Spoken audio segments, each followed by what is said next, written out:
And welcome to Storytime with Thisbe. Today, we have something special for Fable Saturday. It's fine. This is actually a fable written by a lovely Skadian. His mundane name here is Jeffrey Skevington. At least I believe that's his mundane name, because I was told his name was Dagg. Anyways, this is a fable that he wrote that pertains to the knighthood in the SCA, so I thought you might enjoy this. It's a bit longer than our other fables, so sit tight, folks, and enjoy the ride. Once, long ago, but not very far away, there was a young man named Miles. Miles wanted to become a great warrior, so he thought, and he thought again, and he said, "I shall go on a quest to find perfect mastery." And so he did. Miles hung his sword, picked up his shield, and started out. Now, Miles knew from legends and stories that the secret to perfect mastery lay in the center of a great, dark wood. But when he reached the forest, he found that it was even greater and darker than he had imagined. And it seemed to Miles that finding the center would be very difficult indeed. So he thought and he thought again, and said, "I shall look for a path," and so he did. Miles walked along the edge of the forest, first in one direction and then the other. He walked and he walked. Just when he was about to stop and rest, he came upon two men. The first was a young man about Miles's age. He had taken out his sword and was hacking his way into the tree line. He was breathing hard and sweating quite freely, but seemed to be making some progress. The other man had white hair and a beard, but stood tall and straight despite his obvious age. He wore a well-used and well-oiled mail shirt, and a plain, hilted sword hung at his side. From time to time he spoke encouragingly to the first man. Miles approached the young man first and said, "Hello! I am looking for perfect mastery. Could you direct me to the path?" The young man merely wiped his brow and continued his work. Miles turned to the older man and said, "My name is Miles, and I'm looking for perfect mastery. Could you direct me to the path?" The old man said, "I am Sir Veritas, and I do know the path." He stepped aside, and Miles could see a path leading into the great dark forest. "I am willing to show you this path, if you are willing to be my squire."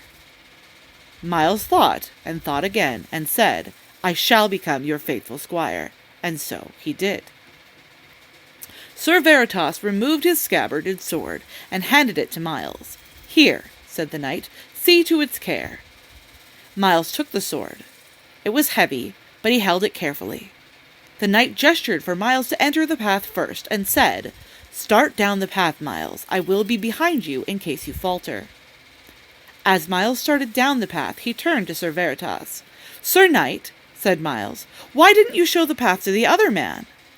The old knight sighed. He never asked. "He must be a great fool," said Miles. "Do not think poorly of him," said the knight.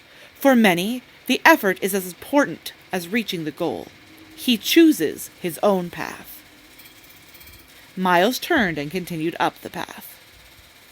They walked, and the path twisted and turned, rose and fell, and the knight's sword was heavy. Sir Veritas warned Miles whenever they were coming upon a pitfall or a low-hanging branch, but it was slow going. By and by they came upon another young man, sitting by the side of the path. He held a sword on his lap, similar to the one Miles now carried. The old knight greeted the young man courteously, and the young man replied respectfully as they passed. "Sir Knight," said Miles, "who was that sitting by the side of the path?" The old knight sighed. "He is a squire, like yourself." "He must be very lazy," said Miles. "Do not think poorly of him," said the knight. "He has found a place where he is comfortable. Many do not make it even this far." They walked and walked. The path twisted and turned, rose and fell, and the knight's sword was heavy. "Sir Knight," said Miles, "I grow weary." The old knight sighed. "I promised you a path. I did not promise you an easy one. You may rest if you wish, but we grow no closer to your goal." Miles thought and thought again, and said, "I should like to continue, sir, if you will continue with me." The knight said, "I will be behind you if you falter, Miles. Just stay on the path." And so he did. Suddenly, or so it seemed to Miles, they came upon a clearing. All about the clearing were other knights. Most sat around fires talking.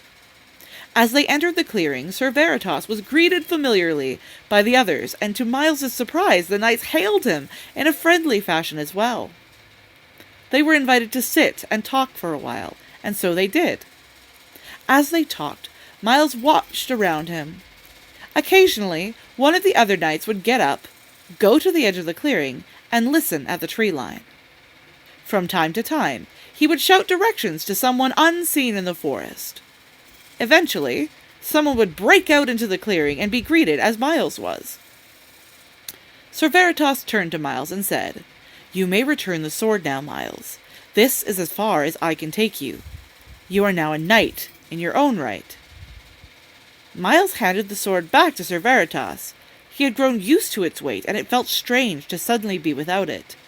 "Sir Knight," said Miles, "is this perfect mastery?" The old knight sighed. "No, young Miles, that is still further into the wood. From here, you must find it for yourself." "And these other knights," said Miles, "have they found the secret of perfect mastery?" This time the old knight laughed. "No, I dare say not." "Then why do they bide here? They must be very lazy." "Do not think poorly of us, Sir Miles. Now and again we venture into the wood. Now and again we go back to the edge of the wood to guide others, for these are the duties of a knight. But sometimes it is comfortable to sit here and rest a while and talk with friends." Miles thought and thought again, and said, "Thank you, brother, for your help. For now I will venture a little ways into the woods, but now and again I will come back to enjoy this fellowship.